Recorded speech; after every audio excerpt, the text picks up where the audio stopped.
Marco bumabaw, ayaw nang magpakita ng puwet sa mga romantic scenes sa pelikula.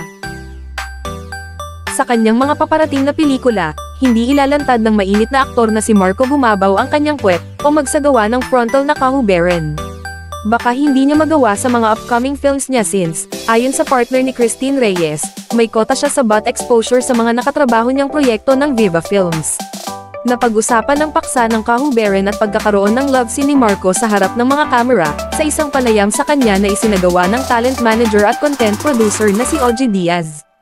Ikinwento ng binata kung paano siya nagsimula at nalinya sa pagpapaseksi sa pelikula.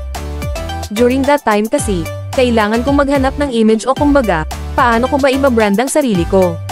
Nanggaling ako sa patwitems, nanggaling ako sa sitcom, di ba sa Love You, sinulang chika ni Marco kay Papa O.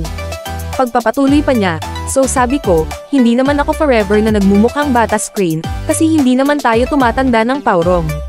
Sinabi niya na pinayuhan siya ni Ruel Bayani, isang executive ng ABS-CBN, na subukang baguhin ang kanyang imahe upang maging kakaiba sa kanyang mga kasamahan. Actually, ang nagbigay sa akin ng advice, si Direk Ruel, si RSB.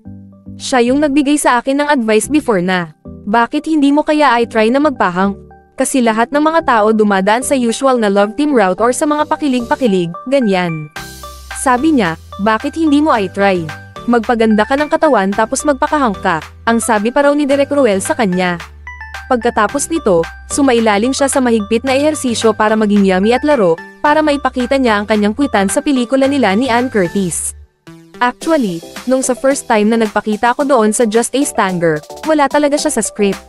Parang napag-usapan lang, parang nag-joke-joke lang na, o magpakita ka na ng ano Marco, o sige.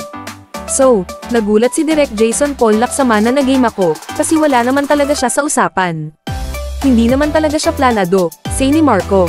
Ako kasi, kapag na-feel ko na parang pwede siya for this project or pwede siya for the scene, okay lang.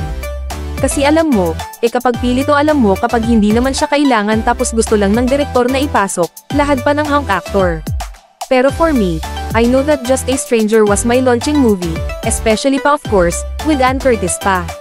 So sabi ko, parang pwede nga at hindi naman siya pilit, at the same time, mas makakaganda siya sa eksena, ganun.